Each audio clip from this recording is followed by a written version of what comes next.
እረ ሄርሜላ በጣም ትችያለሽ። ትንፍስን ያደረግሽው ይህንን ኤፍሬም የተባለ ኤፍሬም እዚህ ሁሉ ነገር ውስጥ አትግባ፣ አትንቀልቀል፣ መጨረሻ ጣጣክ ለቤተሰብም ይተርፋል የተባልከው ለዚህ ነው። ሄርሜላ የምትኖርበት ያን የመሰለ ግቢ፣ ያን የመሰለ አፓርትመንት ካሜራ የሌለው መስሎህ ነው ይሄ ሁሉ ያደረግከው ነገር? ቤቷ ያለ ፍቃድ የሄድከው ቤቷ ሄደህም የምታስፈራራው በቪዲዮ ሁሉ የተቀረጸው መረጃ ማይሆን መስሎክ ነው እንደዛ ስትሆን የነበረው? ከቤትሽ አልወጣም የሚያስወጣኝን እኒ ስትል የነበረው ፖሊስ የማይመጣ መስሎክ ነበረ። ይሄው የሄርሜላ ቤት አንድ በአንድ ሁሉንም ነገር ነው መረጃ የሚሰጠው። በዛ ላይ ሄርሜላ የሆነችውን ነገር ሁሉ ደውላ ተናግራለች። በስተመጨረሻ ማታ ኤፍሬምም ሳያስበው ምንድነው ተብሎ እንደተያዘ ለጥያቄ እንደተወሰደ በዝርዝር መረጃው ደርሶኛል። አንድ ባንድ የሆነውን ነገር ነው እምነግራችሁ። ቪዲዮ ያበቃው ቡዜ ውጣ ብላ ስትገፈትረው ወንድሟ ኤፍሬም ከዛ ቤት እንዲወጣ ሄርሜላም እንዲወጣ አድርገውት ከዛ ቤት ሲያስወጡት ነው። ነገር ግን ሄርሜላ ቤት ቀርታ ነበር። ስልክ ደውላ ነው እንግዲህ ኤፍሬም ደረጃውን ጨርሶ ሳይወርድ እንደተወሰደ በዝርዝር መረጃውን እየሰማሁት። ከዛ በመቀጠል ደግሞ ኤፍሬም ለፖሊሶቹ የተናገረው ንግግር እጅግ ከባድ ቃል ሆኗል።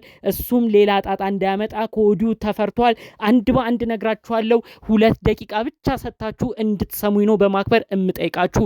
እባካችሁ ቪዲዮን አታቋርጡት በማክበር ልጠይቃችሁ። ውድ ሀገሬ ልጆች በያላችሁበት ሰላማችሁ ይብዛልኝ። የኔ ተከታታዮች ፈጣሪ አምላክ እስቲ አንድ ምርቃትን ልመርቃችሁ ዛሬ። እፎይ ብላችሁ የምታርፉበትን እንጀራ ፈጣሪ አምላክ ያድላችሁ።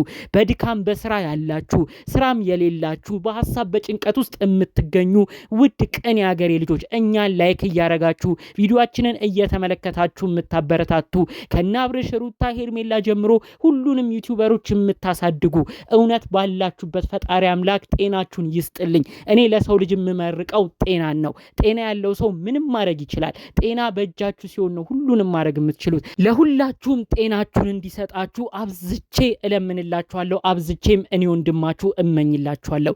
የኔ ምርቃት የሚመቸው እባካችሁ ቪዲዮ ላይክ አድርጋችሁ እንዲሁም ደግሞ ለቤቴ አዲስ ከሆናችሁ ሰብስክራይብ አድርጋችሁ ቤተሰብ ሁኑኝ። የዛሬውን ቪዲዮ ሁሉም ጋር እንዲደርስ ይሁን። እባካችሁ ሳታቋርጡ 1 ደቂቃ ስሙኝ።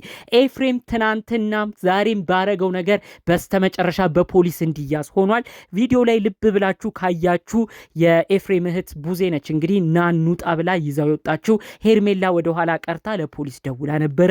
ፖሊስም እንግዲህ በአፋጣኝ እዛ ቦታ እንደመጣ ኤፍሬም ምንድነው ያደረከው ተብሎ እንደተጠየቀ ሰው ቤት ያለ ፍቃድ መግባት ከገባም በኋላ ውጣ ሲባል የተናገረው ንግግር እንደ ማስረጃ ሆኖ ብቅ ብሏል። በቪዲዮ ላይ እንዳያችሁ ማነው እኔን የሚያስወጣ ወንድ እያለ ወንበር ላይ ተቀምጦ ሄርሜላን እየተናገረ የስንት ታላቅ እህቱን ቡዜን እሷንም ክብሯን ዝቅ ባረገ መልኩ ሁለቱንም ሲናገር ነበረ።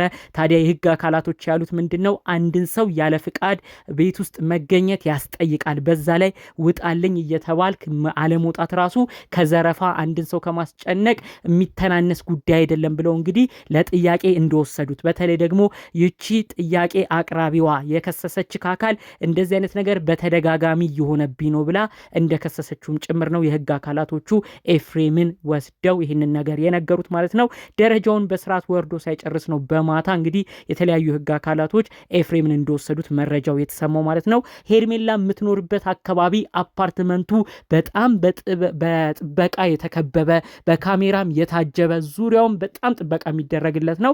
እዚህ ጥበቃ የሚደረግለት ነው እንግዲህ ኤፍሬም ተዳፍሮ ይኸው በስተመጨረሻ ጦስ ውስጥ የገባው። እንግዲህ ኤፍሬም ሲይዙት ተርበተበተ። እንደዛ ሲዝት የነበረው ነገር ሁሉ መሬት ዜሮ ገብቶ ነው እንግዲህ ሲለምን የነበረው። እኔ ምንም ነገር አላደረኩም፣ እሷ ማለት የወንድሜን ትዳር ያፋታችው የወንድሜ ትዳር እንዲፈርስ ያደረገች ነች፣ እሷ ነች መጠየቅ ያለባት ብሎ ጭራሽ ለህግ አካላቶች የማይመለከታቸውን ነገር ነው ሲናገር እንደነበር በዝርዝር መረጃዎቹን የሰማሁት ማለት ነው። እና የህግ አካላቶች እኛ ምንም የምናውቀው ነገር የለም፣ አንተ የምትጠየቀው እንዴት ሰው ቤት ያለ ፍቃድ ትገባለህ? በሱ ነው የተከሰስከው፣ በሱም ነው ልናስወጣ እየመጣን የነበረው።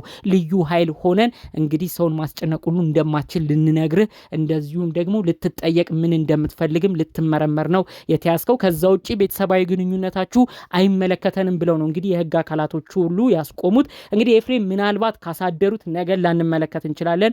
ነገር ግን ማታውን አሳድረው ጠይቀውት ያው እንግዲህ ሌላ ምንም ያደረገው ነገር የለም፣ ወስዶ የወጣውም ከዛ ቤት የለም። ማስጠንቀቂያ ግን አስፈርመው እንደሚለቁትም ነው መረጃውን እየሰማሁት። ሄርሜላ ያለችው ምንድነው ለህይወቴ ስለምሰጋ ይሄ ግለሰብ በተደጋጋሚ ቤቴ እየመጣም ስለሆነ ይሄ ግለሰብ እንዳይመጣብኝ የህግ አካላቶች ቢቻል ይሄንን ግለሰብ ወደኔ እንዳይመጣ ማስጠንቀቂያ ወረቀት ላይ ሁሉ ያስፈርሙልኝ ብላ ሁሉ ስትነጋገር እንደነበር ነው በውስጥ መረጃውን ሲያደርሱኝ የነበረው። ታዲያ ኤፍሬምን ካስፈረሙት በድጋሚ እንግዲህ ወደ ሄርሜላ ቤት አይመጣም። ምናልባት ዛሬን አሳድረው ነገ ሊለቁት ይችላሉ። ጉዳዩ ግን ቤተሰብ ጋር ደርሶ ቤተሰብም የሚያስጨንቅ እንዳይሆን ነው ከወዲሁ የተፈራው። ምንም ቢሆን አባት ጋሽዬ ቡታጅራ ይገኛሉ። ብዙዎቻችን እናውቃለን። ጋሽዬ በብዙ ነገር ጭንቅላታቸው ተወጥሯል። በዚህኛው በኩል ልጃቸው አብርሽ በብዙ ጊዜ በፈገግታው የምናውቀው ብዙዎቻችን የምንወድ የምናከብረው ይህ ወንድማችን እንኳን ለወላጅ አይደለም ለእኛ ባስጨነቀ መልኩ ፍዝዝ ብሎ ከሳምንታት ባለፈ ጊዜ 15 ቀን የሚጠጉ ቀናቶች ፈዞ ይኸው ለሰው ሁሉ ግራ ጋብቷል። በዚህ ጉዳይ አባት ጋሽዬ ተጨንቋል። በዚህ በኩል ደግሞ ኤፍሬም የተባለው እሱን ያስተካክላል ለቤተሰቡ መከታ ይሆናል የተባለው ወንድም እሱም ጭራሽ ከአብርሽ በማይሻል መልኩ በማይሆን ጎዳና እየተጓዘ ዛሬ ደግሞ መታሰሩ ተሰምቷል። ይህ እስር የሚቆይ ከሆነ አባት መጨነቃቸው አይቀርም። በአብርሽም በኤፍሬምም ተጨንቀው እንዴት ይሆናሉ? ኤፍሬም ተመልከት፣ ያንተ ይዘህ የምትመጣው ጦስና ጣጣ ቤተሰብ ራሱ ምን ያህል ሊያስጨንቅ እንደሆነ ቆም ብለህ አለማሰብክ። ሄርሜላ ቤት ስታመራ ከደረጃው ጋር ያለው ካሜራ፣ በሯ ምግቧ ላይ ያለው ካሜራ፣ አጠቃላይ ዙሪያው ካሜራ መሆኑን እንኳን ጠንቅቀህ አለማወቅ። ሄርሜላ በአካባቢዋ አንድ ችግር ካየሽ የፖሊስ ጥቆማ መስጠት ትችላለች ተብሎ እያንዳንዱ ፍሎራቸው ላይ የመግቢያ ቤታቸው ስልክ ቁጥር እንኳን መለጠፉን ቆም ብለህ አላሰብክም? እንደዛ ስትደነፋ እንደዛ ስትጮ ማን ነው የሚነቀንቀኝ ማን ነው የሚያስወጣኝ እያልክ ስታወራ ማንም የሚነቀንቅህ አልመሰለህም። ነገር ግን እንደዚህ ሲያስተነፍሱ የምታወራው ግራ ገብቶ ጭራሽ የቤተሰብ ጉዳይ ፖሊሶችን የማይመለከት እሷ እኮ የወንድሜን ትዳር ያፋታት ነች እያልክ የማይመለከት ነገር ትናገራለህ። ይሄን ነገር እኮ መናገር ያለብህ ለፖሊሶች አይደለም። ብትናገር እንኳን አንተ ስትታሰርና ስትጠየቅ አይደለም ይሄንን መናገር የነበረብህ፣ አስቀድመ ነው ማሳወቅ የነበረብህ። አዎ ፖሊሶቹም ያሉክ ትክክል ናቸው። እኛ አሁን አንተን ያዝንክ ሰው ቤት ያለ ፍቃድ በመግባት እንጂ ሌላ ነገር ብለህ እንለቅህ አይደለም ብለው ነው እንግዲህ በከባድ ማስጠንቀቂያ የተቀበሉ። ይሄ ትልቅ ትምህርት ይሆናል ብዬ አስባለሁ። በቀጣይ ሄርሜላ ቤት እንደማይደርስም ነው አስጠንቅቄ እምነግራችሁ። ዱብዳ ነው በማታ የወረደው። ይሄን ጉዳይ ማስመልክቶ ቡዜው ራሱ ደንግጣለች። እንደዚህ ይሆናል ብላ አላሰበችም። ምንም ቢሆን ወንድሟ ስለሆነ በሲስተም ከዛ ቤት እንዲወጣላት ተጠያቂም እንዳይሆን ከሄርሜላ ጋር ያለው ነገር አልፎ ተርፎ ግጭት መጥቶ ሌላ ጦስ ውስጥ ሳይገባ ነበረ ለማለየት ሞክራ እንግዲህ ውጪ ላይ እንዳተመለከታችሁት ቪዲዮ መጨረሻ ላይ ተጨቃጭቀው ወደ ደረጃው እንዲወርድ ለማድረግ ስትሞክር የነበረው ነገር ግን ኤፍሬም ያለበት እልህ ምንም ነገር ገና ምንም አያረጉኝም ብሎ እያሰበ ባለበት ነው እንግዲህ ደረጃ እየወረደ የሁሉ ችግርና የሁሉ ጣጣ የመጣው ማለት ነው። ቡዜም እንግዲህ ይሄን ነገር ስትሰማ እንደደነገጠችም ጭምር መረጃውን ሰምቻለሁ ማለት ነው።